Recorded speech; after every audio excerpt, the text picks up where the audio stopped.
Good evening, and welcome to this evening's presentation, which is a virtual discussion on environmental justice, featuring leaders from the community, the city of Philadelphia, and the state legislature. My name is Steve Hosdovich, and I'm the Pennsylvania Campaigns Director for Clean Water Action and Clean Water Fund.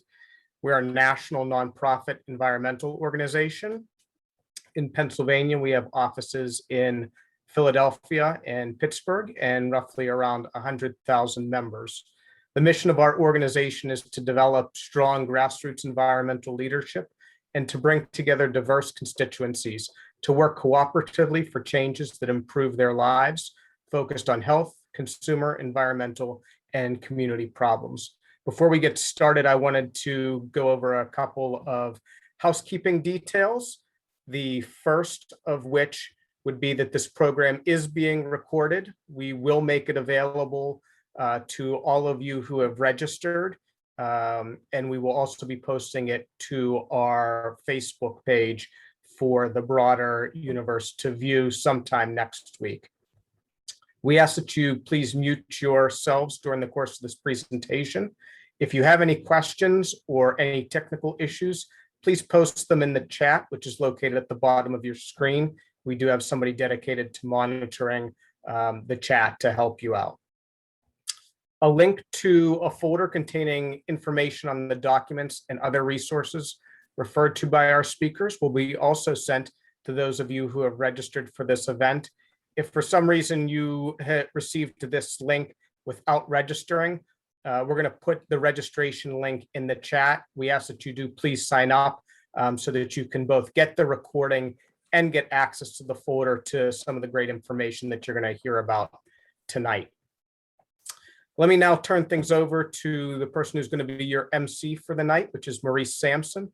Maurice is our Eastern Pennsylvania director here at Clean Water Action and previously served for 25 years on our national board of directors. But Maurice's environmental career spans 50 some years, going all the way back to Earth Day in 1970.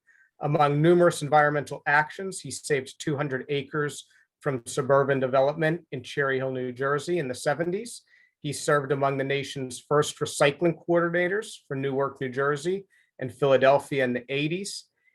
He attended the 1991 People of Color Congress and has remained active in the environmental justice movement. And he led the Recycle Now Philadelphia campaign, bringing curbside recycling to all of Philadelphia in 2007. So you're going to be in great hands here. And with that, I'll turn it over to you, Maurice. Thanks, Steve. And hello, everyone. I see a lot of familiar names in the list. It's good to have you here with us this evening. Tonight, we have pulled together individuals who I believe represent where we are moving in terms of what environmental justice is in Philadelphia. But I do think seeing all the various discussions about environmental justice and the questions about it, even people are trying to define what it is, I think it's really important that we come to some understanding of what the environmental justice movement is, because it is very much a defined entity. And that it's already happening in Philadelphia, and not so much as it needs to be invented as it needs to be enjoined. And even more so, we need to recognize that there are issues and things going around this city that are right in front of our eyes that are environmental justice issues. The movement is as old as the environmental movement in a formal sense. And in a moment here, I'm going to show you a 5-minute presentation, a taping that gets to some of that history. But first, I want to tell you just a little bit about clean water and what we're doing. And then we will bring in our speakers, who I will introduce more formally when we get to that. But we do have here tonight Representative Donna Bullock, who represents the Strawberry Mansion area. Saleem Chapman, who is the climate resilience officer with the city of Philadelphia. And Alexa Ross, who is the campaign coordinator for Philly Thrive. This is going to be a discussion which we hope to keep and share, and hopefully what we will share tonight will help inform a lot of people. Now, when I became director in the Philadelphia office in 1916, it was right in response to the Flint water crisis. And in response, we developed a program here that addresses not only the lead that's in the water, but also the fact that it occurs in a lot of places, in the soil and paint and renovation and even in consumer products. And we felt that what people wanted to know was how the lead affected them in their lives, not just where the lead was in their pipes. Studying it, we learned that lead is not like a snake that bites you, but more like a hot stove, and you poison yourself because you expose yourself to it without realizing that it's there. And we also came to realize that if all we did was to get rid of all the lead pipes and all the lead paint, it would cost $9 billion with a B. That's not something that's going to happen in a hurry, but we can't afford to lose another generation of young people to lead poisoning. So if we can become aware of the lead, then we can avoid being poisoned. We can essentially learn to live safely with lead, and that is the intention of our program. Since 2016, we have been doing our presentations. You haven't heard about them unless you live in the underserved community. We have focused there over the last 4 years to the point where we have developed a relationship with the organizations and the organizations that serve that community to the point where we've been adopted. The gatekeepers recognize that what we have to offer is something that the community needs and wants. And that's very important when we look at where we are now. We feel that clean water is uniquely positioned both in Philadelphia and in the state, and for that matter, in the country, to help offer some leadership on the environmental justice issue. It's not going to be a subject that's led by any one of us. This is a grassroots, bottom-up operation. That first People of Color Congress I attended in 1991, a vote was taken to not become a national organization for that very reason. And there are plenty of things here that are going. Now, I'm going to stop there. We are going to have a time to talk later. So I will be putting information in the folder that you will receive that talks about our lead program and how you can get involved in it. But what I want to do now is to go to the presentation so that we can get into talking about the environmental justice movement and give you all some background to just what it's about.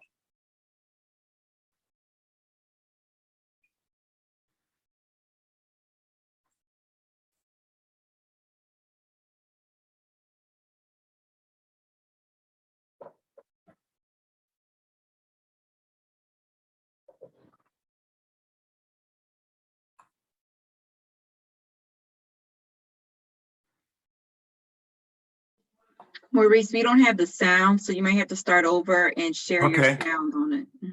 All right. Let's see. I was quite certain I had done that. But, oh, there it is. Sorry about that. Take two. In a small, predominantly African-American community in eastern North Carolina called Warren County, African Americans and white activists joined together in protest in what's described as a merger of civil rights and environmentalism. The whole environmental justice movement as a movement really took off in Warren County because this was a case study where people basically drew a line in the dirt and said no more. For nearly 4 years, the residents of Warren County have been protesting the state of North Carolina's plan to transport PCB-contaminated soil to a landfill in their community. When the trucks began to roll, angered residents decided they'd had enough, and in a nonviolent act of civil disobedience, they blocked the road. Here you had primarily a lot of African-American women and their children who literally laid down in the streets to block the trucks from dumping polychlorinated biphenyls, PCB, in a toxic waste landfill in their community. And here's an agricultural community where the aquifer level is very shallow near the surface, where most people have wells, get their drinking water from wells. And the thought that the state would pick this county of all of the 100 counties in North Carolina as a dumping site was just unthinkable. The Warren County incident triggered a whole series of investigations into the relationship between race and toxics. In 1983, the General Accounting Office examined the placement of off-site commercial hazardous waste landfills in 8 states in the Southeast. What they found was that 3 out of 4 were located in predominantly poor and African American communities, in a region where African Americans comprise only 20% of the population. Now, that's disproportionate impact. That is not a random distribution. In other words, you're only 20% of the population, but 3 out of 4 of the landfills. And that's the first government study that actually documented this particular pattern. In 1987, the United Church of Christ's Commission on Racial Justice issued its first report on toxic wastes and race in the U.S. The report's findings stirred up a big national debate about the relationship between where people live, the race of those communities, and the location of the toxic waste facilities. And what the 1987 report did was it verified, beyond a shadow of a doubt, that in terms of the location of toxic waste facilities, those are commercial, licensed, and those uncontrolled sites, those that are not licensed, you find an overwhelming and disproportionate amount of these facilities in African American communities, in Latino American communities, and other people of color communities. The report concluded that 3 out of every 5 Hispanic and African Americans lived in areas with uncontrolled toxic waste sites.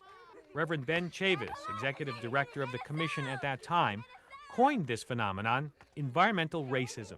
Environmental racism is racial discrimination in environmental policymaking. It is the deliberate targeting of racial and ethnic communities for environmental facilities, hazard facilities like toxic waste landfills, incinerators. It is also the disproportionate presence of point generation sources of toxins like petrochemical facilities. In 1992, the National Law Journal released the findings of its own investigation.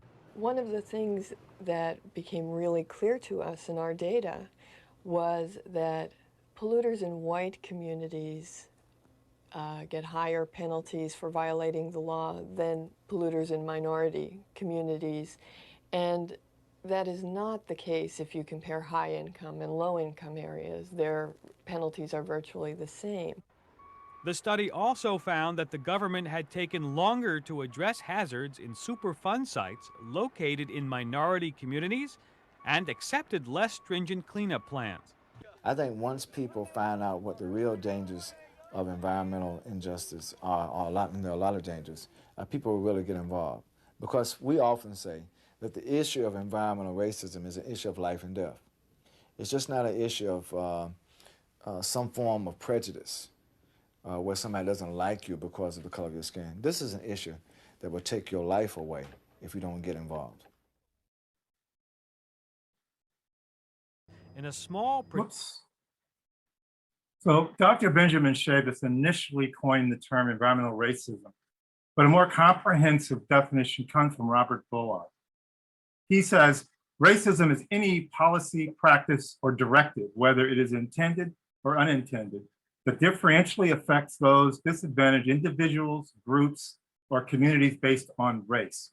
Those of us that are inspired to fight this insidious form of racism are invited to join the environmental justice movement. Now, to do just a real quick run through, basically what you saw in Warren County was a fight that actually began in 1972. It got media attention in 1982. And in 2004, the site that did become that landfill, they didn't keep it from happening. It happened, it got cleaned up, and today there is now a marker in place that acknowledges that this is the spot where the environmental justice movement began. Also, there was that study done in 1987, Toxic Waste and Race. This was the first national study that was done that made the correlation of race being, specifically being an African American, as being so prevalent within the to where there are toxic facilities that it could almost be considered a criteria for how those sites were put together. First People of Color of Summit happened in 1991. That was almost a spiritual experience. I have been involved in environments in 1970. I have to tell you that in the early 70s, my Black acquaintances would ask me why I was involved in white people's issues. So for me, coming to that summit was seeing 250 people from all over the country who felt as strongly about environment as I did. Out of that event came the 17 principles of environmental justice. All of these items I will put in the folder for you later. The good news that came out of this is that what followed, by 1993, all 50 states and DC had instituted some kind of environmental justice, executive order or policy. And in 1994, President Clinton signed an executive order addressing environmental justice. The not so good news is that 20 years later, that report was redone on toxic and race to find that not only was there no progress, there was a greater concentration of hazardous waste facilities near the people of color than there were in 1987. And studies done by 6 agencies in 2013 found that the executive order had yet to be fully implemented. And of course, the whole scene went dark when Donald Trump came into office. We had just before that in 2014, we had Flint occur. Now, what has happened since then, and that's sort of the end of my slides. But I do want to point out that, you know, probably the most important event that has occurred since then has been George Floyd and the Black Lives Matters movement.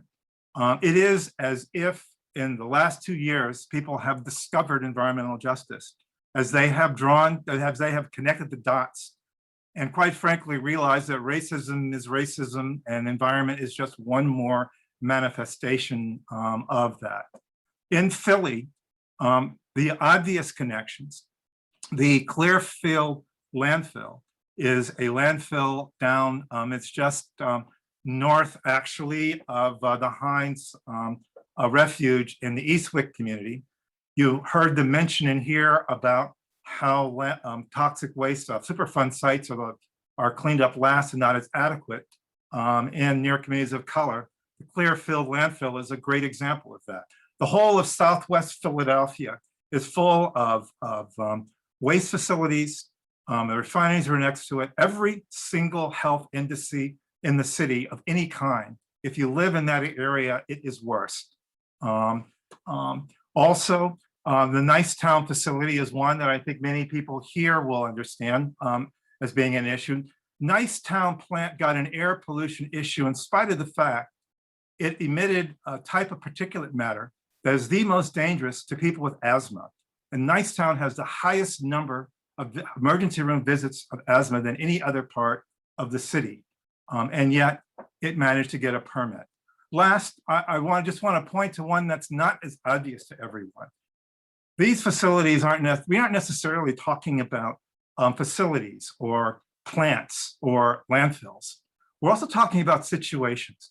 If we stop and consider where the litter is in this city, where the dumping is in this city, and who gets responded to when you make a phone call when somebody dumps tires in the field next to you, you will see in the city's litter map that those areas of the city that are the most intense are the poorest communities in the city, that our very practices in this town are a reflection.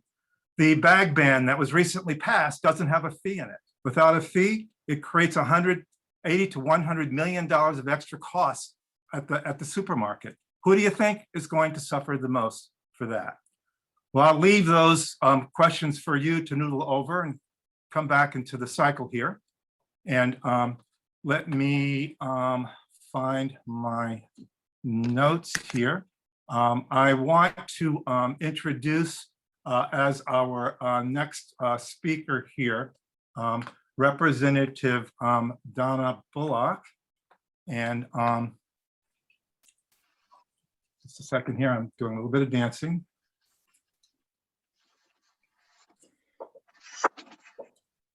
Just a second, let's see.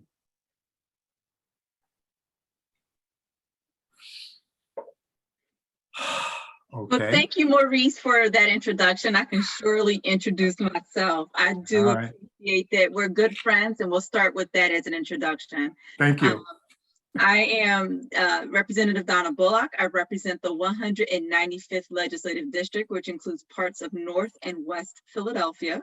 It includes my own neighborhood of Strawberry Mansion, which when we were, Maurice and I met, there was plenty studies about lead rates in Strawberry Mansion and the children of Strawberry Mansion having significantly high testing for lead levels in their blood. I am also the chair of the Pennsylvania Legislative Black Caucus and the vice chair of the Joint Legislative Conservation Committee on air and water pollution. I also have the pleasure of being a member of the National Caucus of Environmental Legislators, as well as a participant in the Clean Energy Legislative Academy that happens every year. I have never thought of myself as being an environmental advocate until I became a legislator. And what happened somewhat at the same time of me becoming a legislator, my child happened to be one of those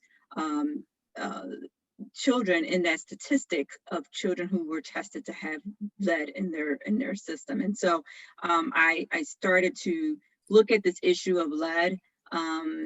And as a parent, wanted to do everything I possibly can do to make sure my child had the best outcomes possible. And also just wondering, what did I do wrong?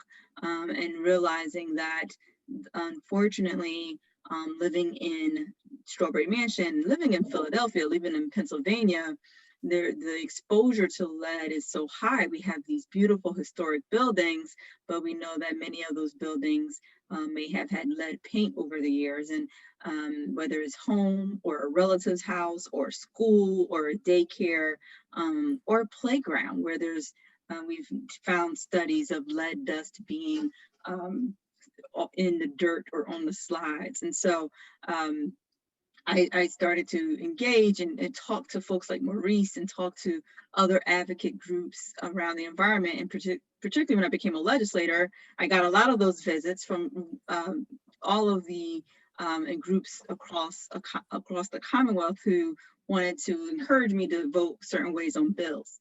But I very quickly acknowledged that I didn't have this background or this experience. It wasn't something that my family talked about at the dinner table. And quite frankly, when Maurice talked about his days before I was born, Maurice, that his friends were saying, what are you doing on these white people issues? I kind of was in that same boat in 2015. I seen the environment as an issue of privilege, an issue for folks who weren't necessarily concerned about how they were putting food on the table. I saw it as the kids in college who got to do internships to talk about saving butterflies and whales when I was trying to work a part-time job at Wendy's to pay tuition.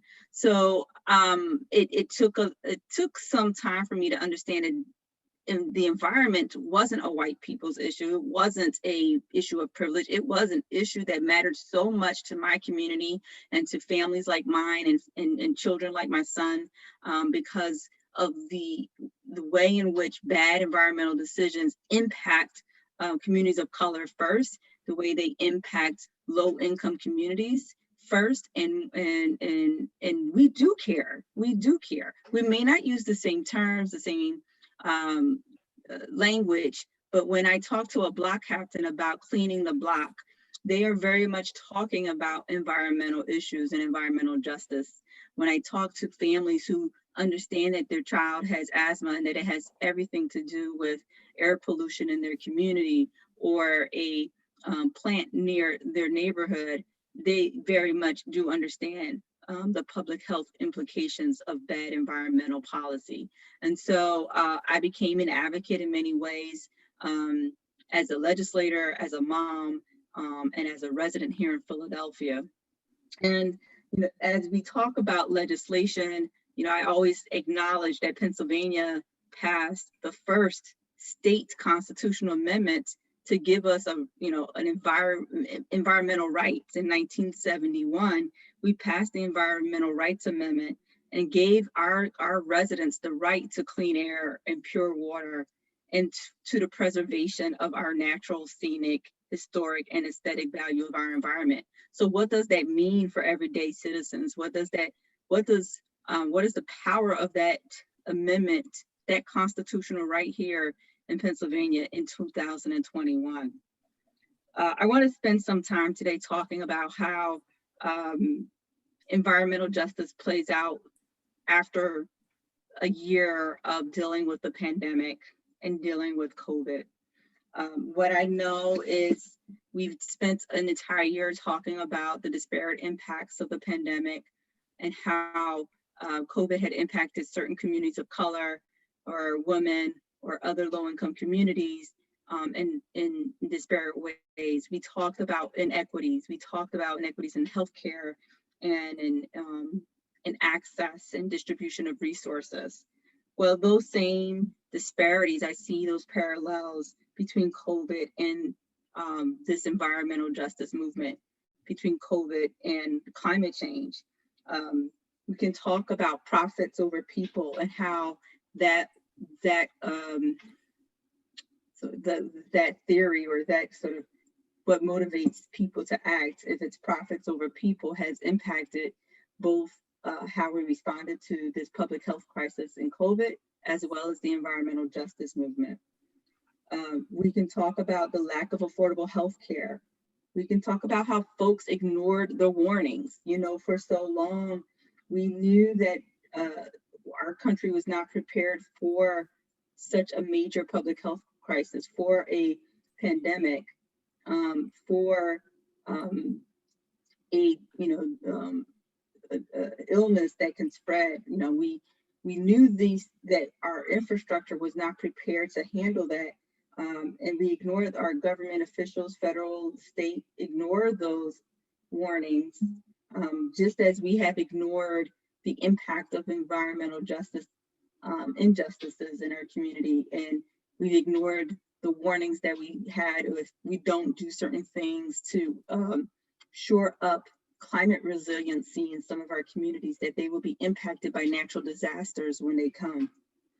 And our systems are just have been ill prepared for both. Our government, healthcare, and other systems have not been prepared to handle either the public health pandemic or environmental or climate change or climate disaster that can impact any of these communities. And therefore, our response and relief efforts have not been equitable in a way that takes care of the most vulnerable among us.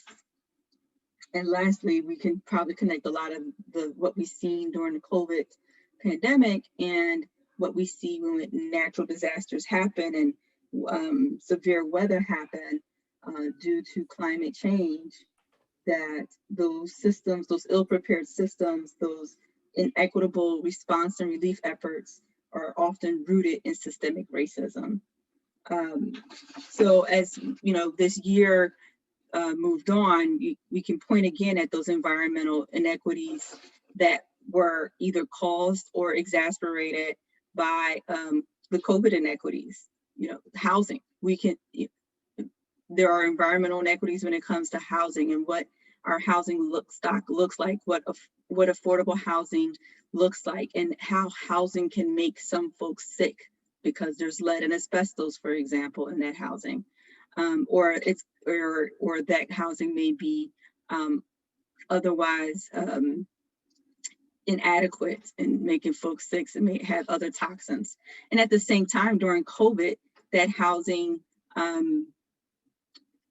access to housing became even more critical. If you're telling folks to stay home and quarantine, what does that look like for housing where you have multi-generational families? What does that look like for somebody who is in an apartment building?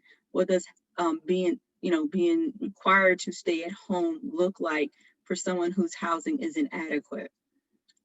Food shortages during environmental crisis, right? And when there's a climate or a natural disaster or some other severe weather that causes food shortages, we see the rising cost in food.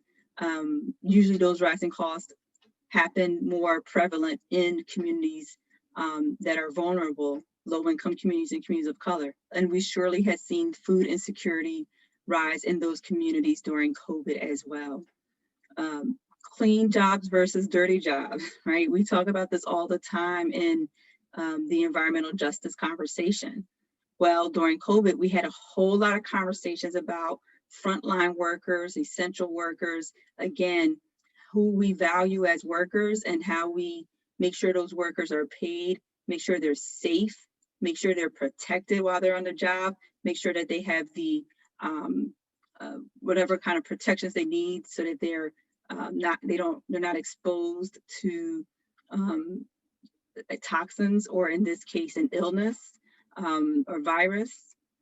How do we make sure we protect and value those frontline essential workers that we tend to say we value, but we put them at the most risk? Transportation. This is, again, an environmental justice issue that I talk about all the time. Access to transportation, how transportation has cut communities off from resources, whether it's a highway or a bus station that it's built in the middle of a community and isolates them from resources. That built environment around highways and byways and trains and subways and other things. Also, we've seen become an issue during the pandemic where you're doing testing through drive-through events. But if you don't have access to a car, how does that work for you? Or access to box stores, which happen to be the only stores open during the beginning of the crisis or during the COVID crisis, or carpooling and how folks get to work or continue to get to work. And we know that there were some cases where workers were carpooling because that's how they got to work, and the entire carpool were exposed to the virus. Again, we asked folks to deliver our groceries to us while we all stayed at home. And we had that privilege to be able to stay at home while other workers, frontline workers, were delivering groceries and other housing, goods to our homes. And some of us had the privilege to do that. And so there are many other things. We could talk about the underlying medical conditions and how that, of course, impacts communities when bad environmental policies, when we have toxic facilities in those communities only exacerbate those medical conditions. And of course, we've seen the same thing here with the COVID crisis over the last year. So I just wanted to point that out because I think when we look at the last year, and we have plenty of news articles and stories that want to talk about all of the inequities that we've seen during the pandemic, that these inequities are not new. Many of them we've seen and witnessed as we studied and talked about environmental justice in our communities, or environmental racism in our communities. And definitely COVID had only shown us that those inequities continue. So what are some of the things that we can do? We can definitely continue to advocate for state legislation that empowers communities. There have been efforts to create stronger advisory councils, environmental justice advisory councils. Those councils need to have some voting or some other authority. They need to be able to deny permits. They need to be able to make recommendations. Otherwise, having a council that has no authority or no power is just window dressing for me. And so there's efforts here in Pennsylvania to do such a thing. And there's also efforts across the country in different states to do as well. Senator Hughes, for example, has Senate Bill 189, which will expand the Office of Environmental Justice and provide some additional powers in that office. We need to continue to work on lead abatement, lead testing for children, and lead remediation where we can. For example, House Bill 332 by Representative Isaacson addresses lead levels in playgrounds and other lead remediation efforts.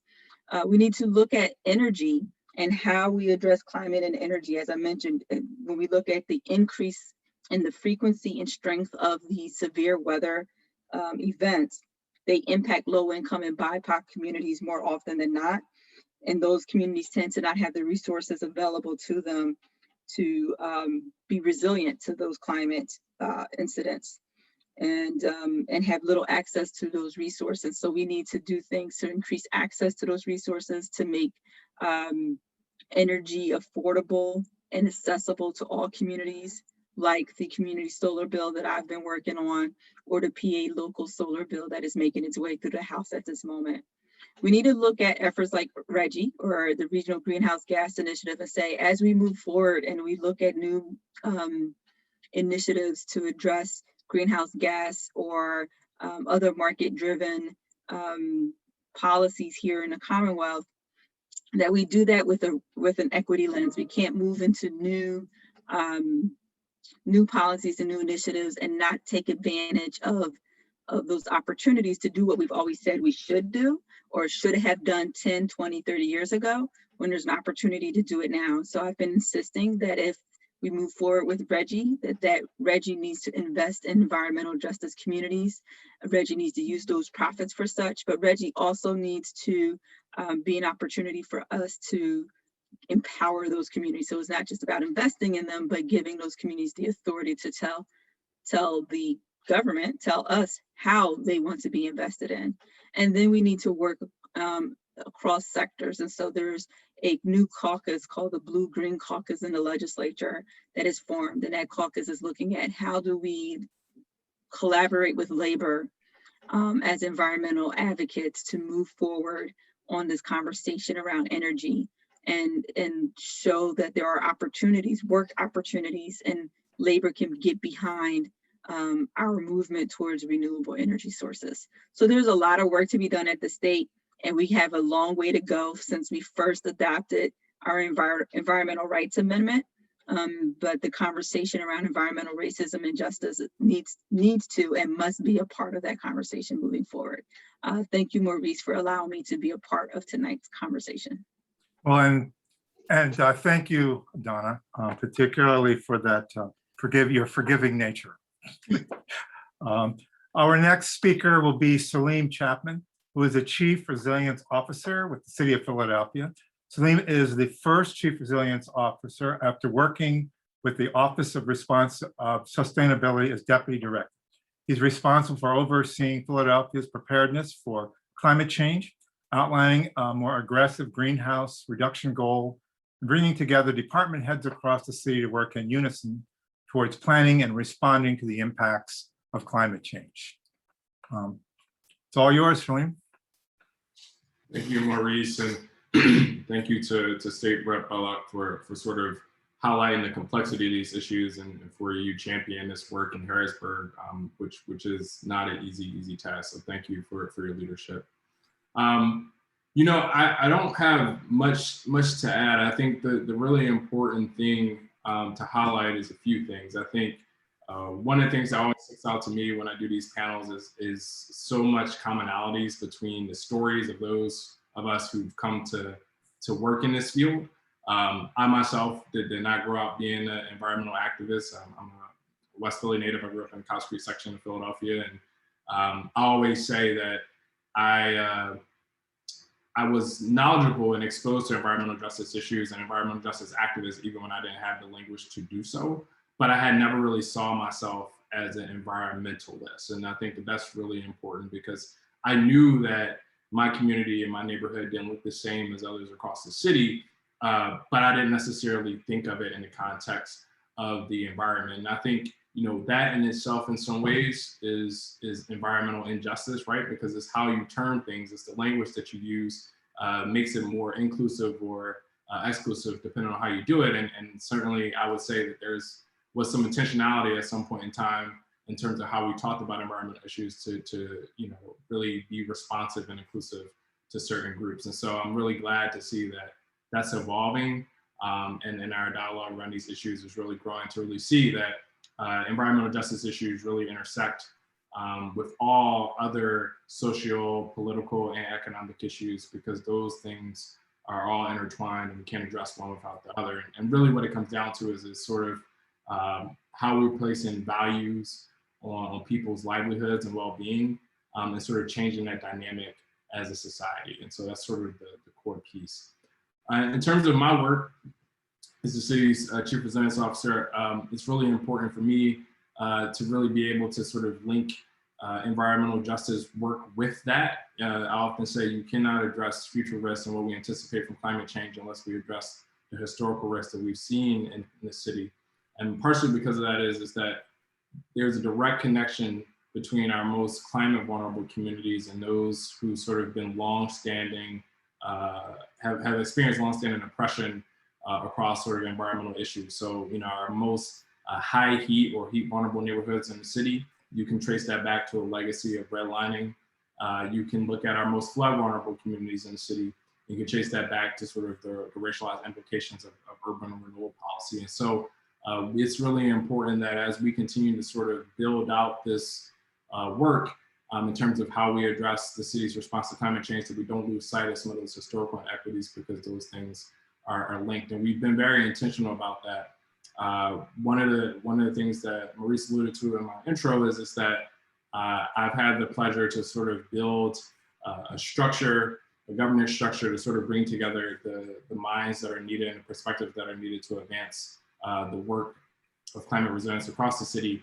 And integral to that structure is the city's first environmental justice advisory commission, which is really tasked with trying to ensure that all of our policies and programs as a city is really advancing the cause of environmental justice, as well as ensuring that we're accountable to frontline communities, and as well harvesting the wisdom and knowledge of frontline communities, because I often say that these communities have been dealing with existential threats for decades, and so there's a lot to learn from what they've sort of cultivated and strategies that they've cultivated in order just to advance resilience citywide. And so I look forward to launching that commission later this year.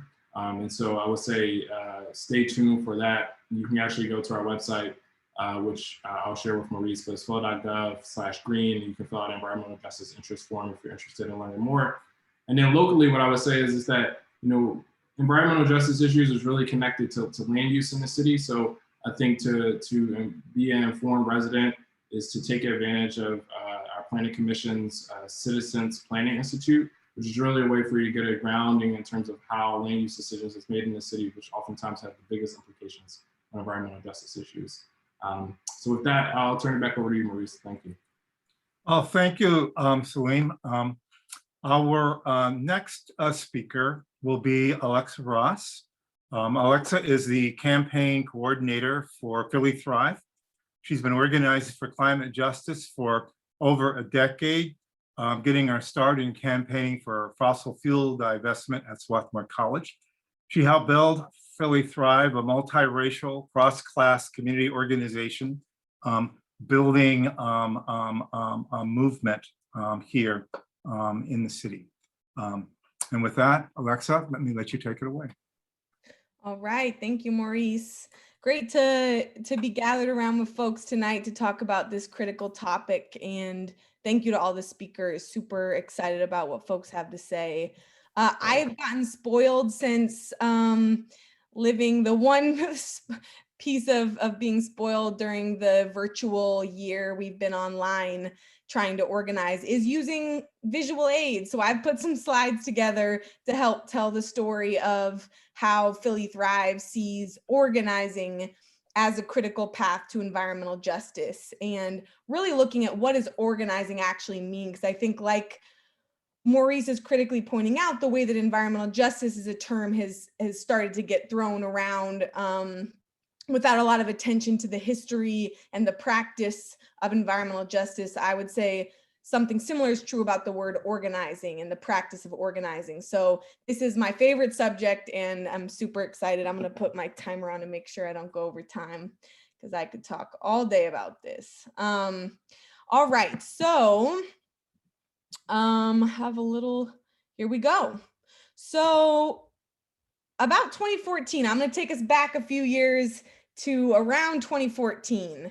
And what you're seeing in front of you, this blank slide, is sort of what the attention looked like back in 2014 on the South Philadelphia oil refinery, the massive refinery that hopefully many of you on this call are by now in 2021 very familiar with, and maybe folks were familiar back in 2014. But when I started looking at this issue, I think the landscape of organizing, I saw some strong and mighty, a fierce but small group of folks and organizations in Philly that were attempting to bring attention to an advocacy around this massive environmental justice issue, which was the largest oil refinery on the East Coast, being in our city, being in Philadelphia, and the size of this refinery covering 1,300 acres of land. I think, back in 2014 was like, what is going on here? Why is this issue not at the forefront of what city council is talking about? Why don't we hear about it in the press? Why aren't folks across Philly organizing together, given this refinery is the largest polluter in the city? So lots of questions about why this issue of the refinery, which was, majority of folks living around the refinery in South Philly, in Southwest, people of color, many, I think about 1/3 living below the poverty line. And so that's some of what gives us a clue as to why this issue was not being really discussed by decision makers, is because it was an issue of environmental racism. It is an issue of environmental racism to this day, but luckily, a couple years later, I hope I don't screw up my, fast forward to 2020, and I am so freaking humbled and inspired and grateful that a force of Black Philadelphians has emerged around environmental justice to lead us in this city around what environmental justice means, to pursue real solutions, because folks in South and Southwest Philly around the refinery did fight back and won closure of the largest refinery on the East Coast. So this is a screenshot of a New York Times Magazine cover article, very different scene than back in 2014, of Philadelphians and Black Philadelphians in particular leading the movement for environmental justice here. And so I want to get into a little bit of history as I experienced it about how that shift happened from just a few, 2014 to 2020. How did that massive shift happen? And for me, the story, I hope these slides work with me, begins at this room that just popped up on the screen, this picture of this open door. And that's because around 2014, there were plans to expand the refinery massively, to build, if y'all remember, this energy hub in Philadelphia and turn Philly into an even bigger processor of fossil fuels, of oil and gas, that would drive health issues that already plague Philadelphians, including asthma and cancer, further, to higher levels. And so back in 2014, me and my friends, a group of mostly white climate justice organizers, young at that, looked around at each other and said, who is going to oppose this plan to turn Philly into this energy hub? And we knew that we weren't the ones to do it, but we did not see where was the organizing force that I think luckily we're so familiar with these days, from Standing Rock. We have examples all across the world, folks in Flint, Michigan, as Maurice mentioned, people of color leading in the US around environmental justice. But back in 2014 in Philly, around this refinery expansion, it was like, what are we going to do? What are we going to do? Where's the leadership? And so me and a group of my friends started doing what we knew how to do. We started organizing direct actions. So this picture you're seeing of this open door is a conference, a gathering of funders who were getting together at Drexel University in Philly in 2014 to have an investors meeting, right? And so me and my friends did what we knew how to do, and we planned a pretty savvy disruption of that event. We were going to disrupt the millionaires and the big money executives who were coming together to plot Philly's future, bringing more fossil fuels. We planned a great direct action. Many of us have skills in planning protests. We were planning to get into this room and disrupt the investors in their conversation. And when we showed up that day, the police were everywhere, right? We just were reminded of how much the state and the authorities really often, unfortunately, tend to back fossil fuel interests. So, and we actually that day got dragged out on our butts by the police, weren't even able to make that disruption. And that was a moment when we realized there's no small group of people, and especially a small group of white people who aren't even from Philly, who are going to stop something like this and who are going to lead Philly into climate environmental justice. So this is a group of me and my friends thinking, what are we going to do? And a part of the research, we started looking, okay, who's in charge of this energy hub plan? Who are the funders? Who's pushing the plans? We did research to see if we could find kind of an Achilles heel to this energy hub plan. But the other massive part of our research was door knocking. And that's when I led up this effort in 2015. This is a screenshot of our canvassing plan. At this point, I had never done any kind of door knocking in my life. I knew that it was something that organizers did, but we knew the door's right down the street. We got a printer. We can go knock on our neighbors' doors and say, hey, what's it like to live near this oil refinery? And have you heard about the plans to expand it? And that's when relationships started to be built. I heard folks right in Wilson Park, right next to the refinery, PHA development, say that thing is horrible. Everyone in my family has cancer, or everyone in my family has asthma. People all down the block have cancer, and could just name the impacts that were happening. It was clear that this base of leaders, of potential leaders living right next to the largest oil refinery on the East Coast, needed to lead us in this moment. And so what happened from that point is we started running organizing trainings. We started recruiting new members to what would become Philly Thrive. And we started taking action. We knew that folks are very discouraged around change making. What we heard again and again was that this is never going to change. The oil refinery's been there forever. But folks were willing to, as we started to get in motion and started to take action, people started to put those discouragements aside and raise their voices for the right to breathe. And that's what Philly Thrive started rallying around. And we started opposing this refinery expansion in 2015, alongside a lot of other environmental organizations that were well established. We kept taking direct action, and we kept building this community of folks that was multiracial, cross-class, and like I said, eventually rallied around this demand for our right to breathe, for every Philadelphian's right to breathe. We kept organizing. We started to get our tents and our tables together. We would show up at any event that the councilman was having or the state rep was having in South Philly, to talk to people and listen to people. First and foremost, organizers talk way too much. I'm doing it now. But if we can figure out how to listen to people and listen to people draw out what they know about these issues, people got it. People got it like that. All it takes is a conversation and listening to folks. And before you know it, we're a big bad organization standing in front of trucks and saying this has to stop as people continue to lose their lives from the pollution from this refinery. So we started taking bold action when the refinery exploded in June of 2019. Our members were ready to step into this national spotlight and demand permanent closure of the refinery. This is a picture of our members down in New York City. We went to the auction. The refinery was being auctioned off in January of 2020. We were there blocking the front doors. We even did a die-in on the inside of the lobby of this tall Manhattan skyscraper. And we won the right to breathe. The refinery is now closed. Our members, I think they're on the day after the explosion, the morning after, I think there were over 15 Philly Thrive members who live in the Grays Ferry neighborhood, have been living the refinery's pollution all their lives, who stepped right into cameras and to reporters who were finally shining a spotlight on this massive polluter.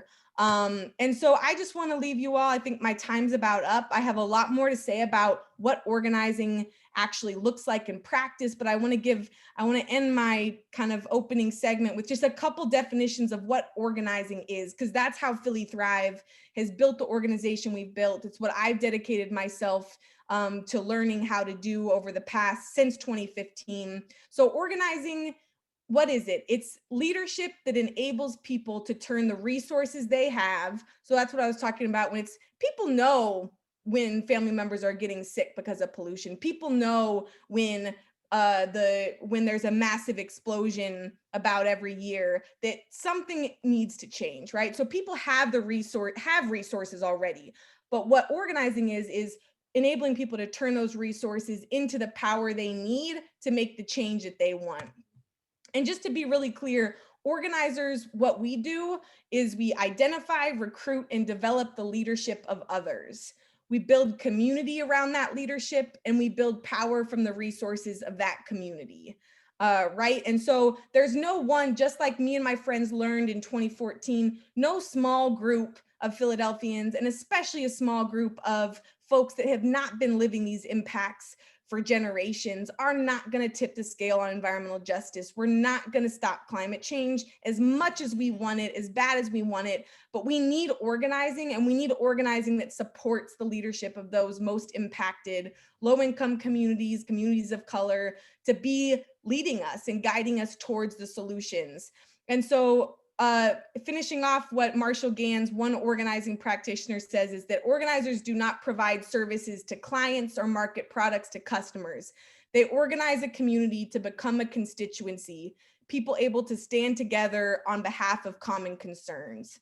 And so I think when Maurice put this task to us about giving you guys something to do, environmental justice, what do we do about it? Environmental racism, what do we do about it? And I have plenty of kind of boiled down action steps that I can hopefully end tonight's session with, but I want to point to the action step of organize. Use this practice that has been since the video Maurice showed, it's organizing. Collective action is something that humans have been doing from the beginning of history. And that's the toolbox we need to draw from as we pursue environmental justice.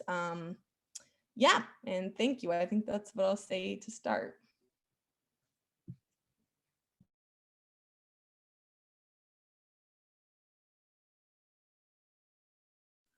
You're muted, Maurice.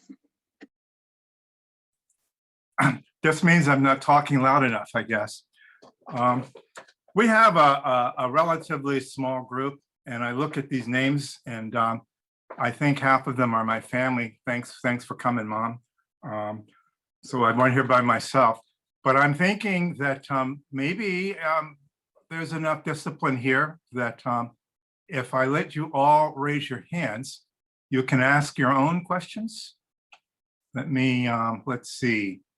I'll let you, you're able to unmute yourselves at this point. So if you would like to ask a question, why don't I suggest you use the reaction key down there, and you can see it says raise hand, and I will call on you as they come up. In the short term, maybe I can ask the first question of each of our panelists. What do you think would be the most important thing that any of us as individuals might do if we wanted to engage this issue?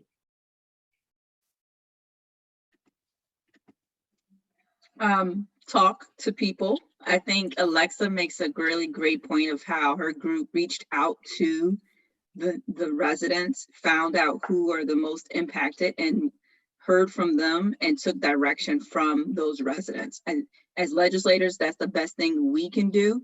And so I think those who want to be advocates and in this space, you need to talk to those who are directly impacted, the most impacted, and empower them to be advocates and work with them and support them, but let them take the lead.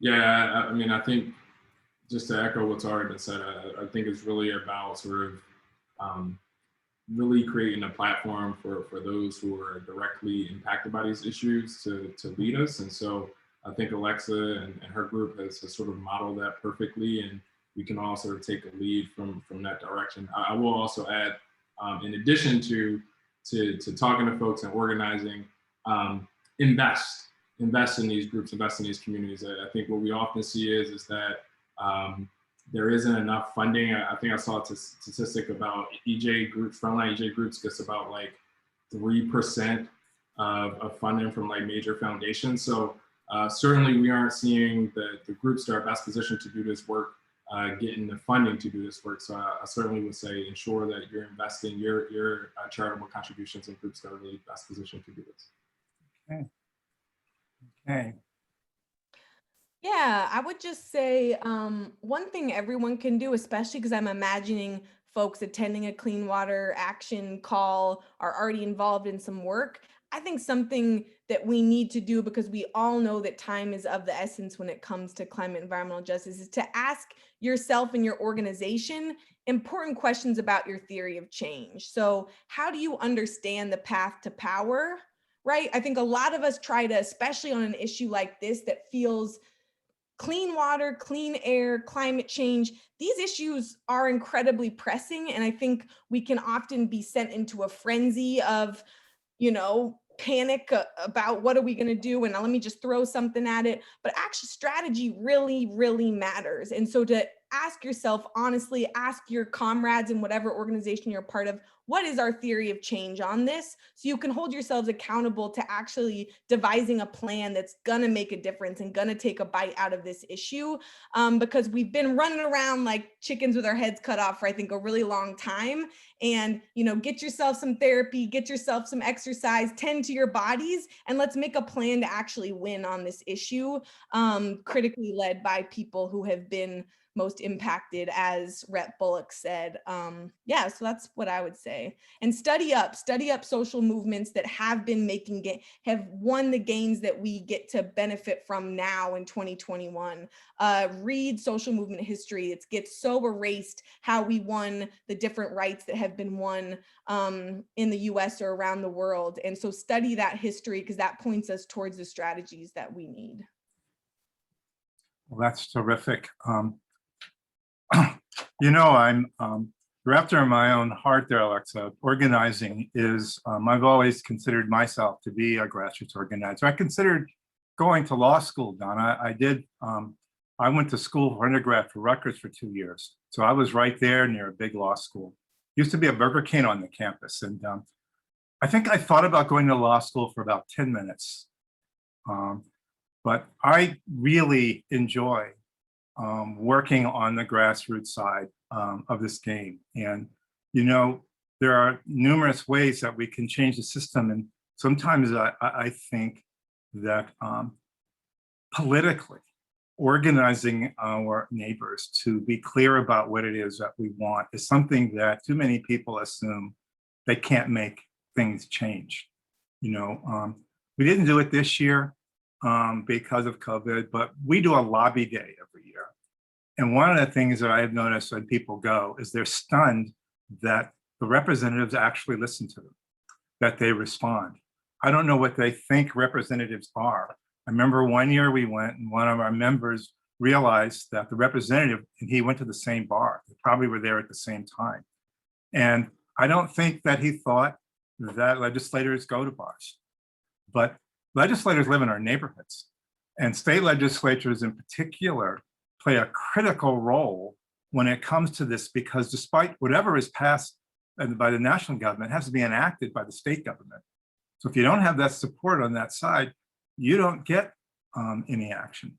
And I guess I'm throwing my cue over to you, Donna, to talk a little bit more about just the importance of our organizing to support what goes on in the state legislature, and just what a difficult place that is right now.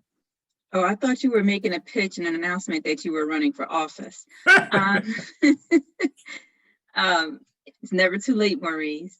No, yes. So, we talked about empowering folks to be able to advocate, but I would say more than anything, we need to hear from people. Yes, we do live in your neighborhoods. That's why I do everything in my district, whether it's getting my hair done or going grocery shopping, sending my kids to school. But what that means is at the end of the day, many of us are exposed to the same issues that our constituents are exposed to. I live in the heart of Strawberry Mansion. I see dumping every day, even on my own block. My mother's home had lead in it, which exposed my child to when he was younger.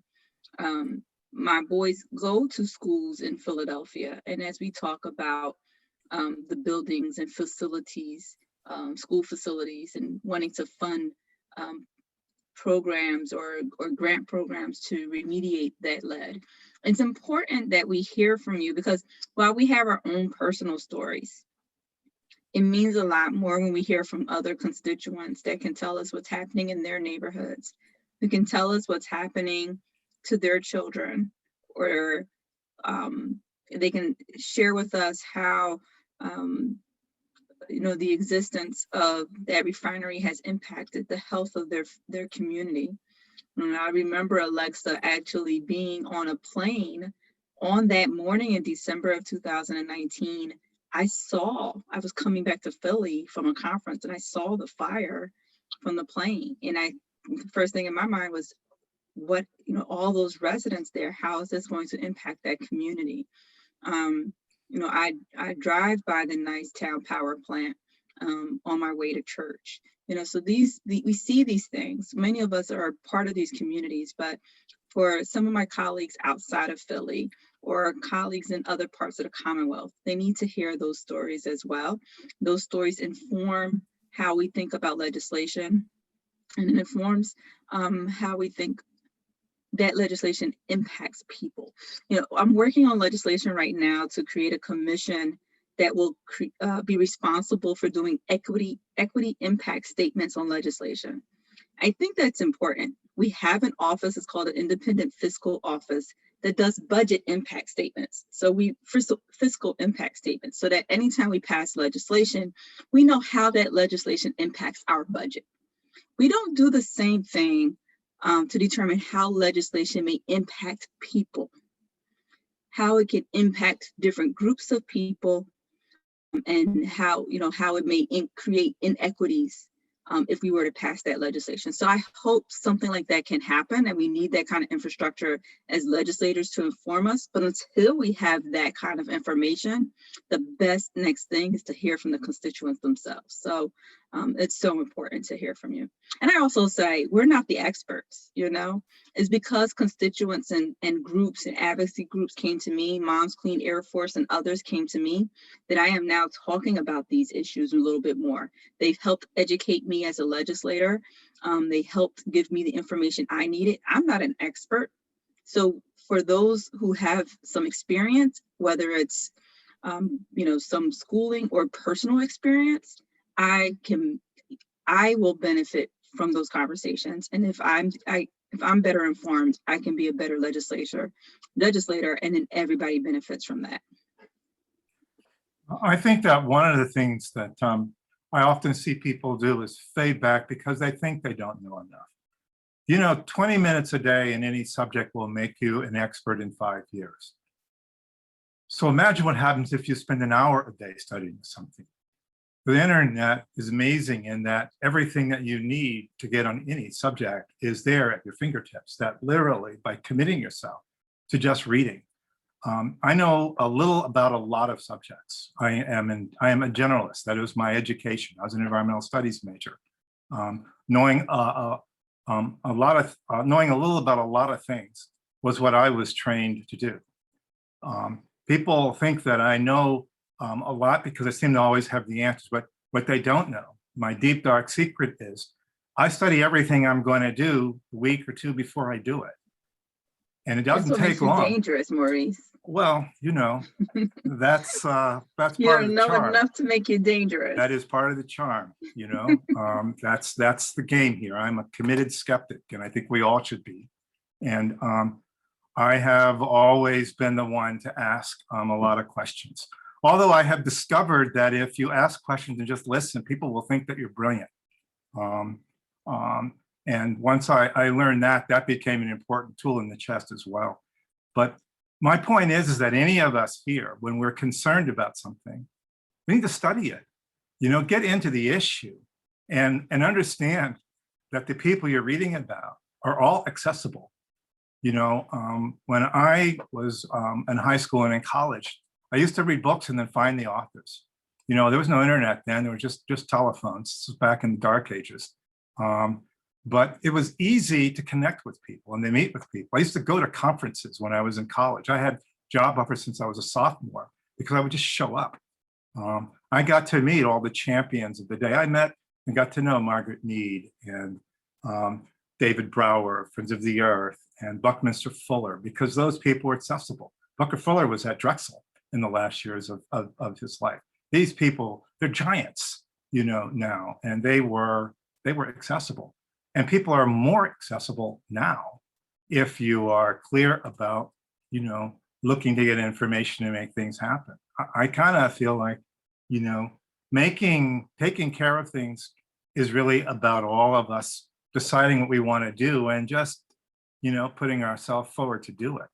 Alexa, your small group at, now were you just in West Philly or were you at Swarthmore? Where was this small group of ultra optimistic young white people that decided that they could help change a Black community or get them engaged? Where were you guys when you were doing that work?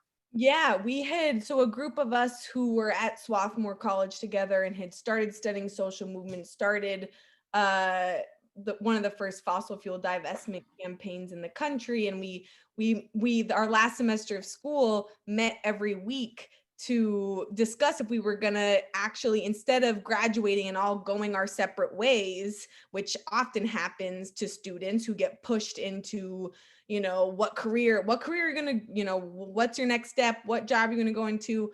We met every week to say, are we gonna keep working together? And we decided to move to Philly together because we heard there was good organizing happening here. And so we moved to West Philly, you know, typical hub of transplants who want to do good. And we're down to like learn a lot about the organizing. Luckily, we had been really politicized and mentored by folks who were organizing on the front lines of fossil fuel extraction, from people down in the Gulf South to indigenous folks all across North America when we were student organizers. And so we had that mentorship that checked us on what our role would be and how we could contribute. And so we moved to Philly. We're ready to learn. All right, what's the organizing happening here? And when we saw that most of the environmental organizations were were kind of nonprofit organizations that weren't based in neighborhoods, weren't really developing leadership of everyday Philadelphians, you know, most impacted by environmental and climate justice. We started to team up with other racial and economic justice fights. So if we understand the solution to the climate crisis as ending racism and as transforming the economy, we thought we'd rather team up with the folks fighting for public schools and fighting against mass incarceration as the type of leaders who are going to lead us to a world free of climate change. But when the expansion plans for the refinery started cropping up in 2014, that's when we said, oh no, what is going to happen now? Who is positioned to fight this thing? And yeah, just that's how it led. And that's when we started knocking on doors and met the first soon to be Philly Thrive members. And yeah, it was scary. It was scary to take that on. It's not, especially with how important the conversation around ending racism and around supporting leadership of people of color in the environmental movement. That's what we were trying to politicize our fellow students around, who got brought into the climate fight because of Bill McKibben, and we're looking to, you know, the carbon in the atmosphere and, you know, the 350 parts per million, that kind of story about what the climate crisis is. We were trying to move our peers to an understanding of racism as a root cause as capitalism as the root cause of the environmental crisis. And so felt very scary to start organizing Black Philadelphians, of which I'm not from this city. And so actually a lot of attacks, you know, started coming our way because people were concerned about what we were up to. But I knew the relationships that were being built from the beginning were very authentic, and that and no one else was stepping up to support leadership of folks whose leadership we desperately needed. So I decided to really put our heads down for the first 3 years, especially. And my kind of ethos was like, the work's going to show it's either this is not going to work, which it very well might not work. And maybe it'll be a big blunder and a big embarrassment, which I think is another thing. You know, we need to make take well-calculated risks, and they might be mistakes. And we're gonna make mistakes as we're trying to search for the solutions that are bold enough to actually solve this problem. So I decided the first 3 years at least, I'm just gonna do the work, and either it will show itself and it will tank and totally implode, and that's fine. That's what it is, or it might work. And we did, you know, it was a lot of hard work. Organizing is hard work, and it's uncomfortable work. It moves from like people who are kind of the leaders who see themselves as the experts on something, to organizing is a vulnerable craft, because you're asking people, will you step up and will you become a leader? And there's a lot of barriers people run into with thinking of themselves as leaders. As you were saying earlier, we all have gotten riddled with, and especially folks most targeted by oppression, that we're not smart enough, we're not capable enough. And so it's hard work convincing people otherwise, that you believe in them, but we can lend each other that confidence. And that's what I've been up to most days for the past 5 years. And very radical concept. The idea you don't have to know everything you're doing before you get started, and that it's okay to make mistakes. You know, I don't know where you went to school, but for God's sake, they never taught us that. Oh no, I didn't get taught that either. But I think what it was is organizers who I was, you know, mentored by, teaching me about this thing called praxis, which is that we can, if we develop a well-formed idea, so our ideas for organizing we weren't like, I've seen that on TV, let me try that. That would have been really ignorant. But we had actually studied what goes into building organizations, to creating strategy, to planning direct actions that can be successful. So we had done our research, and what praxis, Praxis allows us to do is try something that we've really studied and put thought into, and then learn from it. We can actually learn from it together. And so Philly Thrive, after any one of our actions, we debrief together, because that's everything we try. We're going to make mistakes, but the biggest mistake we can make is if we don't learn from what we try. And the way that we develop each other as organizers and as leaders, continuing to grow in our knowledge of how to change things, is if we just learn from everything we do and then apply those lessons to the next thing that we try. And I think that's maybe where our movements, you know, really could use some more work, is just collectively reflecting together after anything we do. How did that go? What was successful? What wasn't? And how do we apply that lesson? And we've got what we need if we do that in community. Okay. Donna says that she's going to be leaving us here shortly here. Thank you very much, Representative Bullock, for being with us tonight. You know, I'll have to send you that. I had a poem to end with from Amanda Gorman, okay, the poet laureate. So you're going to miss it. I'm just letting you know, okay? You're going to miss it now. 2 things I wanted to do before we go is, Saleem, I really would like to get a sense from you of the work you're doing and what we can come to expect in experiencing that. And then I'd like to end with, Alexa, if you could tell us about what some of your plans are that Philly Thrive has moving forward. And then I will show, I have a wonderful poem from Amanda Gorman called Earthrise that I'd like us to end with tonight. So, Saleem, please.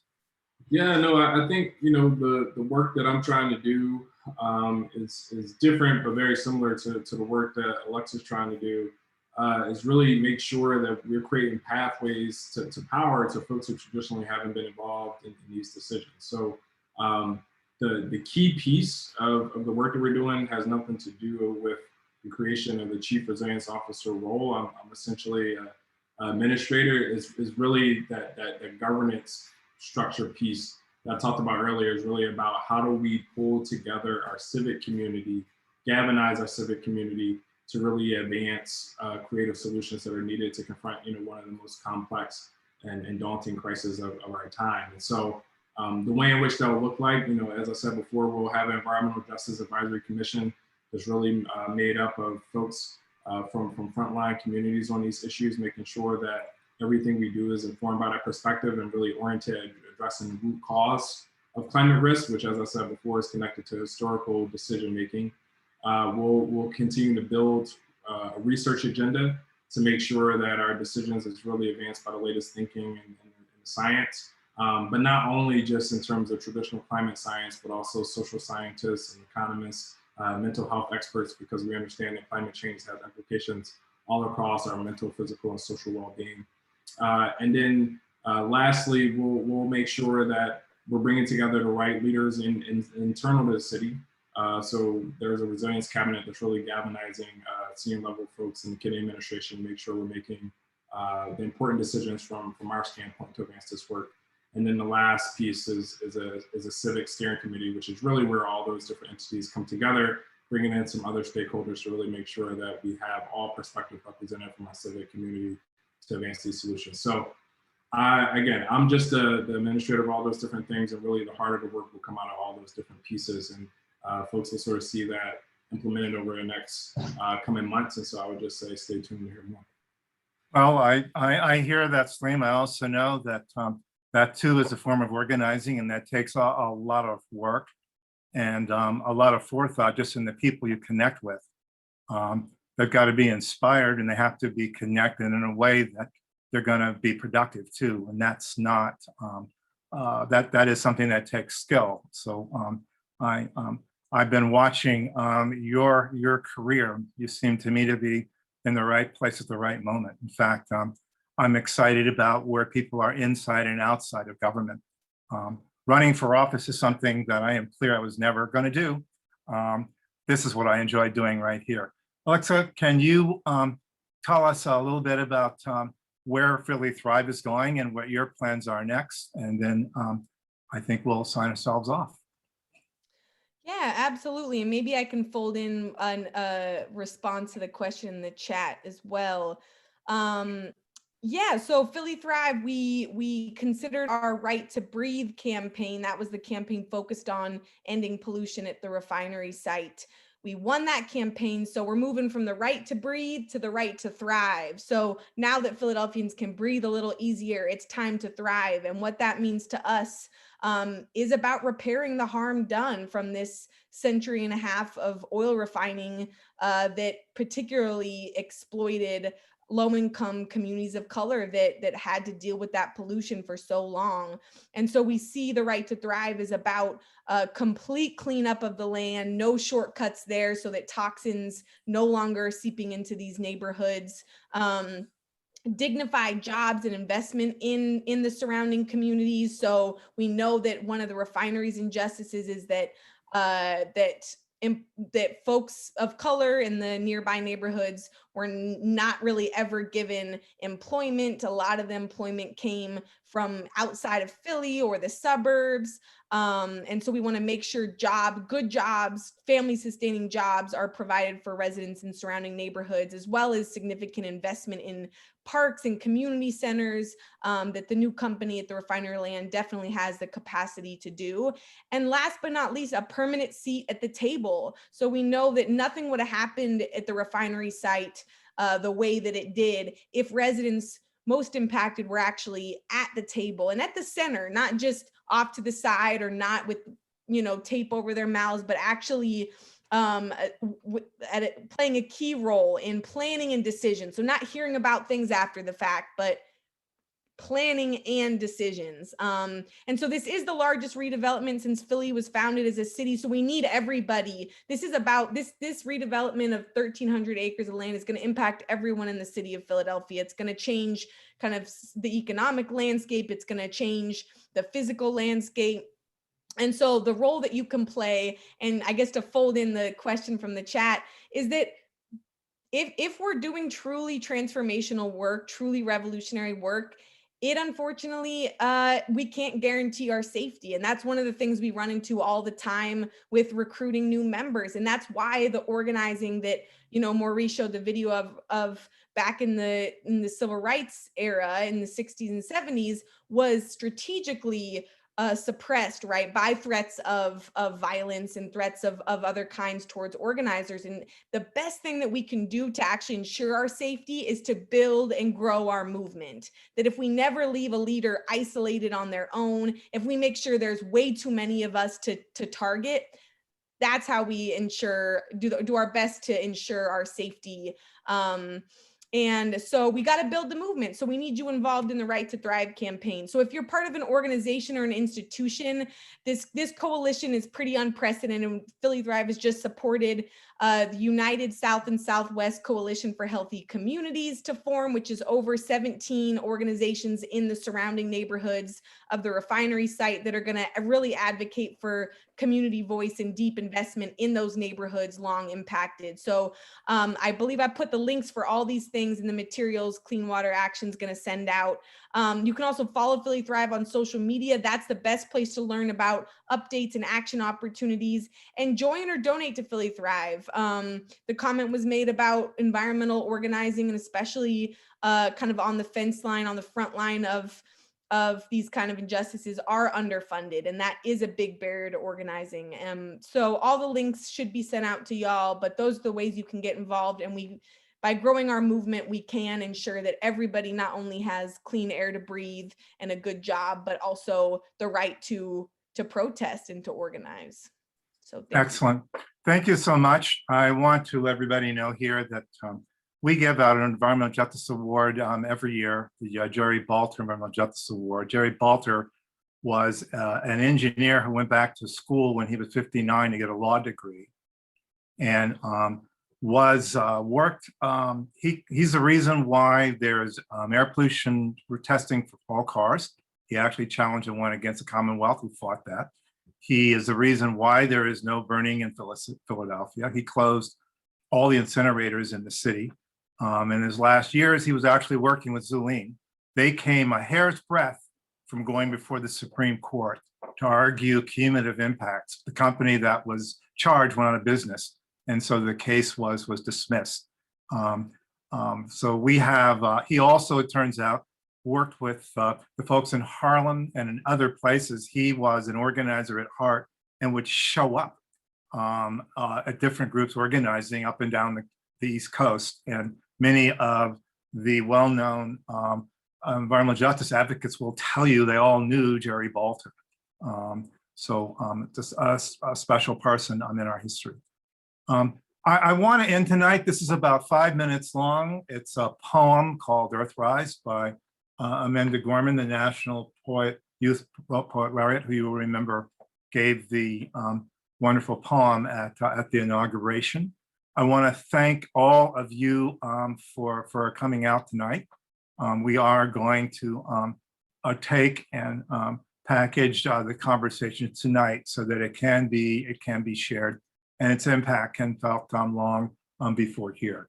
So give me a minute to bring us on board, and I'll say my good nights now, because when it's over, we will end tonight's program. Thank you all so much for being here. Thank you, Saleem. Thank you, Alexa. And we're going to be in touch. That's inevitable. So here we go.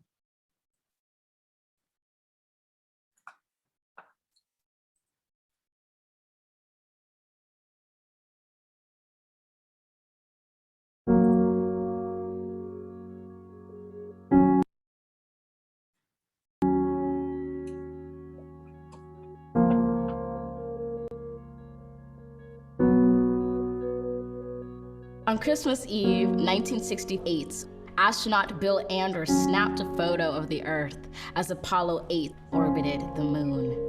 Those three guys were surprised to see from their eyes a planet looked like an Earthrise, a blue orb hovering over the moon's gray horizon with deep oceans and silver skies. It was our world's first glance at itself, a first chance to see a shared reality, a declared stance, and a commonality, a glimpse into our planet's mirror. And as threats drew nearer, our own urgency became clearer as we realized that we hold nothing dearer than this floating body we all call home. We've known that we're caught in the throes of climactic changes some say will just go away, while some simply pray to survive another day.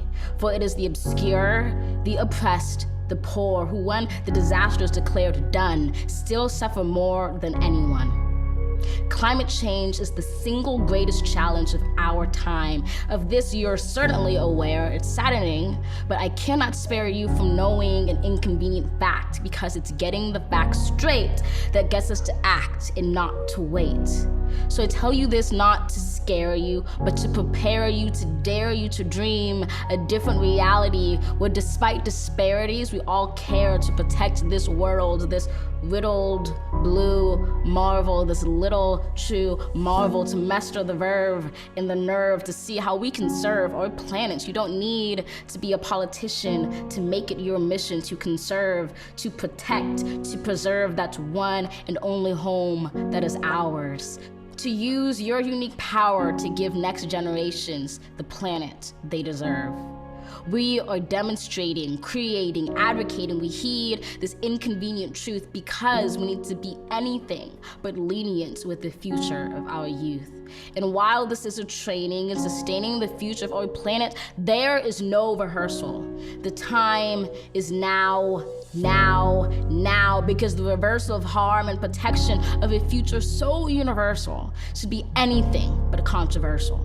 So, Earth, pale blue dots, we will fail you not, just as we chose to go to the moon. We know it's never too soon to choose hope.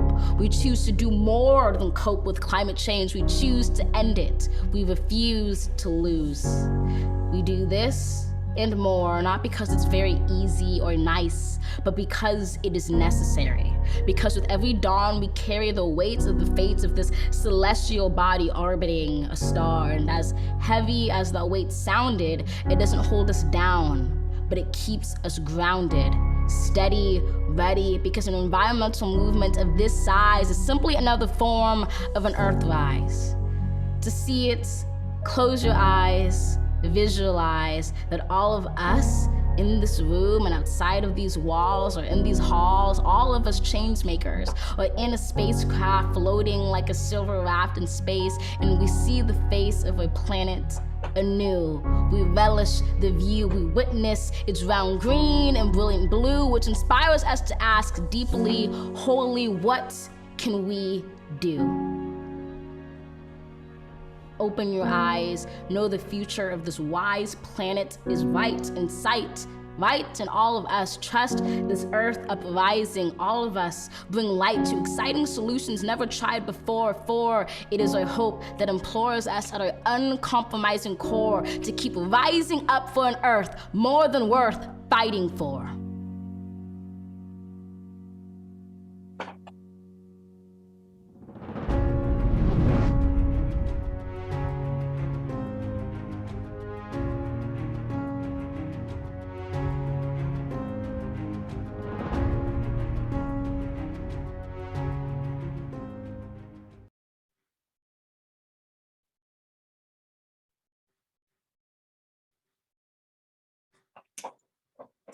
Good night, all. Have a good one.